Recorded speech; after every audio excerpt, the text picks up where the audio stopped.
le vendredi 13 avril de l'année 2018, j'irai me faire tatouer une promesse que j'ai faite il y a bien longtemps. C'était fin novembre, début décembre.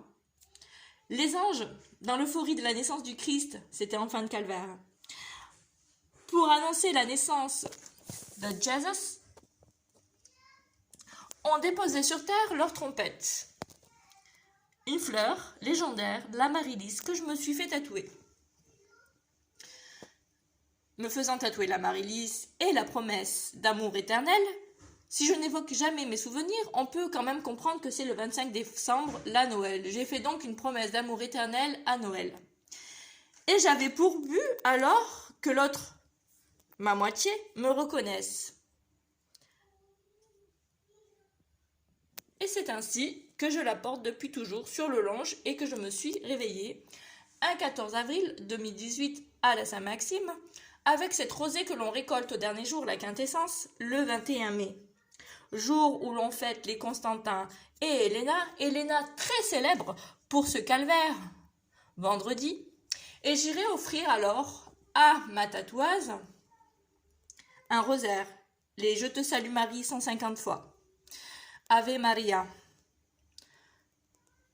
Elle me remerciera face à face, puis sur les réseaux sociaux, un mardi 29 mai 2018.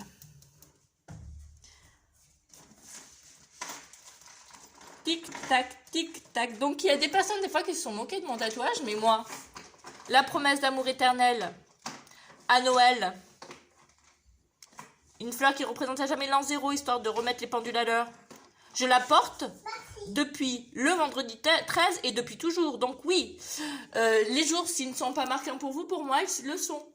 Vendredi 13 fut effectivement un jour marquant par 2 fois dans ma vie, puisque c'est un jour où je vais devenir par la suite maman d'une petite Helena, un vendredi 13 mars 2020. Cette fleur s'appelle également au Portugal Joseph, Lys de Mars en Afrique, Belladonna Lily et Naked Woman aux États-Unis. Elle est légendaire aussi pour avoir cette histoire d'amour de cette nymphe, cette femme là qui se pique le cœur par 30 fois devant la porte d'Altéo après s'être rendue au temple de Delphes. Elle se piquera le cœur et puis Altéo, lui, découvrant cette belle fleur faite de son sang, en tombera amoureux au 30e jour. L'Amaryllis, le sang et puis les petites gouttes autour, qui représentent la vie spermique à l'état pur.